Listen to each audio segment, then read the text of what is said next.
Hello, I'm Derek Ray, and you're listening to the Scottish Football Forums podcast.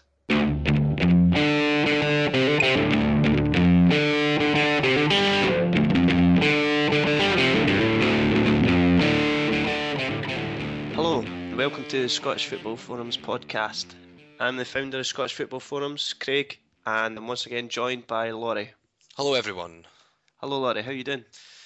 Not too bad, a little tired, a little worse for wear after an exciting Sunday. So, recovered. We're recording this on a Monday evening instead of a Sunday.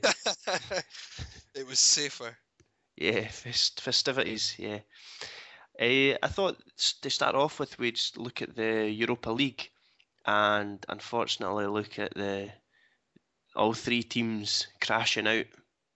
I start with Sion versus Celtic. I was in a pub I was watching the Rangers game, but they were showing both.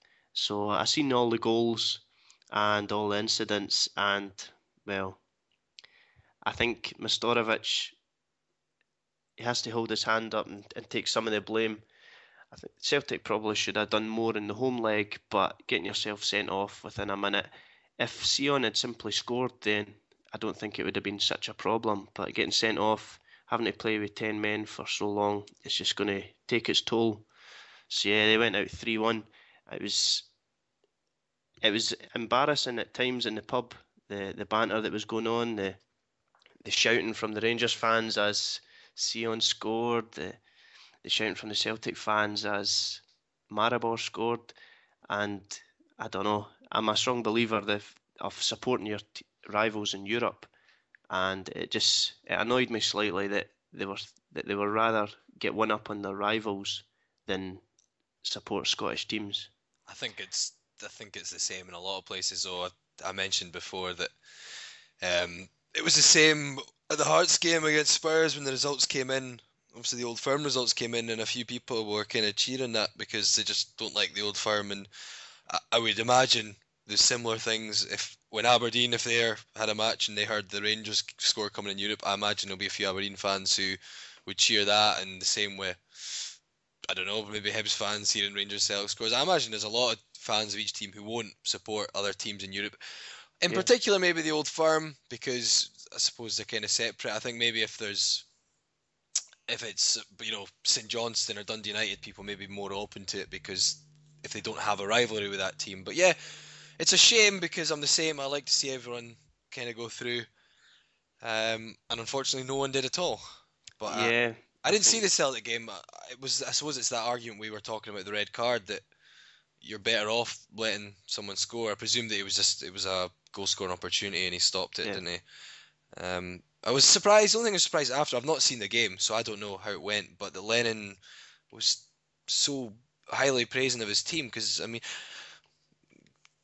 they can't have been that good. I mean, I saw they had like something like 30, just over 30% possession, but from the looks of it, sounds like Sion thoroughly deserved to win. And yeah, it was bizarre comments. I suppose he doesn't want to kick his team when they're down, but yeah, to come out and say, did he use the word brilliant? He definitely praised them a lot. I think he did, aye. And Finn Duno, actually, he's got a habit of knocking Scottish teams out. I actually remember him in 2004, Pascal Finn Duno. He scored the first two Sion goals. He scored the goal to kill Hearts off against Bordeaux. I knew I recognised the name when I saw him coming up. And I think he scored the second goal, which killed our hopes off against Bordeaux at Tynecastle in the UEFA Cup. So he seems to enjoy playing against Scottish teams. Yeah. So yeah, Rangers they drew one each at home, which was disappointing. But yeah, it was a disappointing night for Scottish football. And well, maybe apart from Hearts, who managed to get a draw at White Hart Lane, and I'm sure that it was because the tie was all done and dusted from the first leg, that Tottenham, whoever they fielded, their hearts weren't really in it. And so, but 0-0 still good in Europe, still good away from home. Yeah, I mean, I read a piece in the paper, I can't remember who it was by, but today saying that he was annoyed that no one highlighted how well Hearts did, because the next day it just had obviously the pictures of It was like European disaster title, and it had a picture from White Hart Lane, a picture from Yeah. Ibrox, and a picture from. Yes. Yeah. And I mean, obviously, I'm not naive enough to think that that was a Spurs full strength team, or that Spurs even cared that much because the tie was over. But someone said something like there was still £70 million worth of players out, and now if 7 of those Spurs players would easily get in, any Scottish team, Rangers or Celtic, they still had likes of Dawson at the back, Bassong at the back, Chor Lucas starting, Livermore, who was excellent in the first game, had him in midfield, Kranjčar came on, Pavlyuchenko up front. Yeah. It wasn't like we were playing mugs. They did have 4 academy players in the starting lineup, and Hearts, to be fair, no one highlighted the fact that we actually rested a lot of players as well. So it was a good performance by Hearts, and I thought the fans were fantastic as well. And yeah, it was a Spurs second team, and Spurs didn't really care because the tie was finished. But we got a draw away from home in Europe, and overall, apart from the one hammering at home, our European record season was 2 away draws, 1 in Hungary and 1 in England, 4-1 thrashing we gave to the Hungarian second team at home, and there's also that one game. So I don't think Hearts really did that badly considering the size of Hearts and the fact that we drew Spurs. I don't think many ever really thought. There was always a small chance we could pull something off, but realistically, I think pretty much everyone thought that Hearts got the big tie they wanted and they were going to go out. They got the draw, which is points for the coefficient.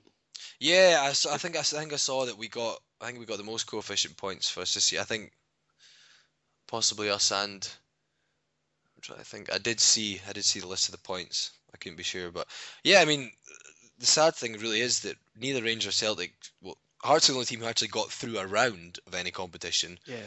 And neither Rangers or Celtic could win a tie, even a single game this season, did they? In Europe. So no, you're right. It's not great. And Celtic haven't won away for something like 20 odd matches, isn't it?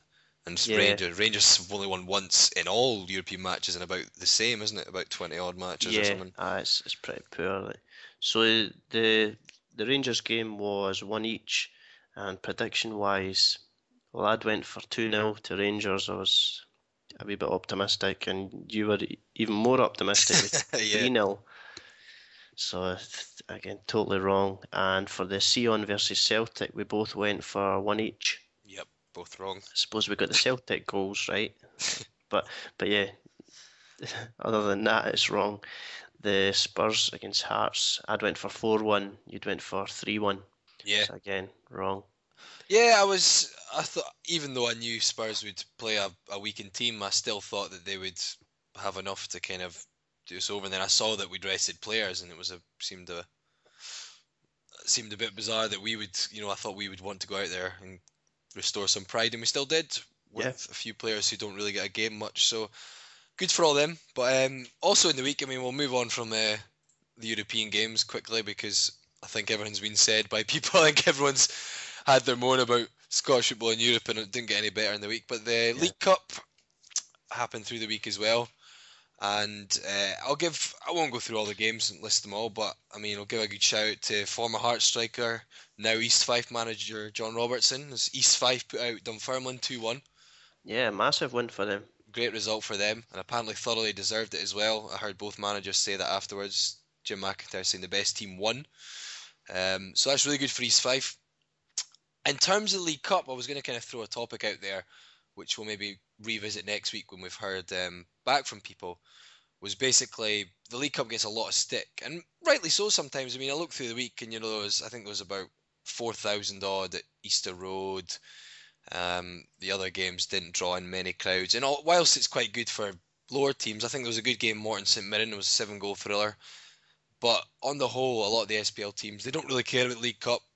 I know my team Hearts, often we kind of rest a few bigger players in it and we inevitably get put out quite early, and we never seem too bothered about it, which annoys me to a degree because I'd love to win the League Cup still, but it's just getting there, and it'll inevitably be an Old Firm final or Rangers or Celtic playing someone else, and even then the Old Firm don't always play their strongest teams in the early rounds. They just wait till the Old Firm game comes and then play their strong team. So yeah, what I wanted to throw out there was maybe ideas for what you would do about the League Cup, or maybe you would keep it the same. Are you happy with the League Cup as it is? Would you just get rid of it altogether?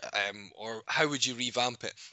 And just throw it out there. I mean, I've got a few things that I would maybe suggest, but I'll keep it for next week. So I'll throw that topic out there.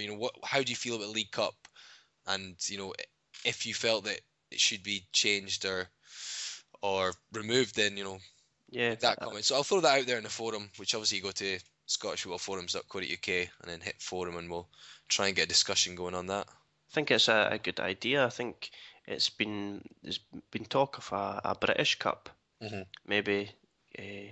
But yeah, I think that's good. I'd be interested definitely to hear what people have to say on it. What I'll mention as well is the draw actually just took place for the third round, and no huge ties in there, but the one that sticks out I think is Ross County versus Celtic. Since the last time they met was 2 years back, and Ross County actually put Celtic out in the semi-final. I think we'll all remember that. So, yeah, decent draw for Ross County. Obviously, it'll be quite a hard place to go for Celtic. They obviously don't always like going to the Highlands. They've slipped up against Inverness a couple of times, so that'll be probably the main tie. You've also got St Johnstone, St Mirren, all SPL game. You've got Kilmarnock versus Queen of the South, Falkirk versus Rangers, Motherwell Hibs, another all SPL game. Ayr United Hearts, so Ryan Stevenson returns to his old stomping ground at Somerset. Aberdeen East Fife again, so John Robertson's reward for beating Dunfermline is a chance to avenge. I think they lost 6-0 there, didn't they, last season in the Cup, in the Scottish Cup? I can't remember. They definitely got a good doing, so I think he'll maybe want to turn them over this time. But you never know. And Ayr United versus Dundee United, so that's all the draws, and that will be, those games are Tuesday or Wednesday, the 20th and 21st of September. So, yeah, but we'll throw the League Cup topic out there. And maybe, Craig, if you want to have a look back at the topic we were speaking about last week, which was players who support rival teams for the ones that they play for. Yeah, I thought this is a good topic. You brought it up because Di Canio had mentioned it in preparation for his game against Oxford, and saying that the striker James Constable was a Swindon fan. Di Canio is a manager of Swindon now, so I thought it was good. I think we've all heard the rumours that Scott Brown supposedly has a Rangers tattoo on his ankle. Yep. But I don't know. I'm not sure if it's true, but well, obviously that doesn't interfere with him in his Celtic duty, and I'm thinking back to last season when he scored against Rangers in the Cup, so it definitely doesn't. I suppose it depends how much. Depends how much of a supporter you are. I mean, some people support a team when they're a kid and they grow up, and I think when you start, I hear a lot of footballers saying that they kind of it disappears. That allegiance isn't quite the same when you start playing for other teams as such. Yeah, we got a few in there. I mean, Black Dog started it off with Ross McCormack and Danny Wilson, saying both Celtic fans, but I never knew this till they were away from the Rangers, and I wouldn't say it had any effect on their games. And another, David Provan, former Celtic player, I've heard it often as a youngster he supported Rangers. You'd never have thought it though. Yeah, Johnny Robb brings up the Scott Brown, and also Scott McDonald, who supported Celtic, which was surprising considering the damage he done when he was at Motherwell on the last day of the season. I remember it well. He's went with Ross McCormack as well. Yep, and who else we got? We got Chris Burke, who apparently supported Celtic. Xander Diamond supporting Celtic, which I think was always mentioned, wasn't it? That he apparently did. Connor Salmon apparently supported Celtic. David Goodwillie supporting Rangers. I think that was another one which was quite well publicised. Graham Doran's supporting Rangers, although he's playing for St Mirren, so maybe not the same kind of rivalry there. Neil McCann, Rangers Hearts, and I think he definitely did support Celtic. I remember him getting booed in the League Cup final. Was it 96 or 97? I think it was 96, 97 season when he was playing for Hearts. Obviously his Celtic allegiance is called into question then. Yeah. You've got Stephen Whittaker, Hibs and Rangers, another one who I'm pretty sure that was confirmed that he did support Hearts at least at some point. That surprised me. That one I'd never heard of that before. Yeah, well, I suppose maybe you wouldn't have as much being a supporter of a Glasgow team as opposed to an Edinburgh one. But I remember at Hibs there was often talk that he was actually a Hearts fan, and I suppose it's one of those that maybe he did when he was a kid, but once you've come through the youth system at Hibs, it maybe it's not quite as strong then. Obviously, because he played in derbies against us. I don't think I mean, obviously Hibs are always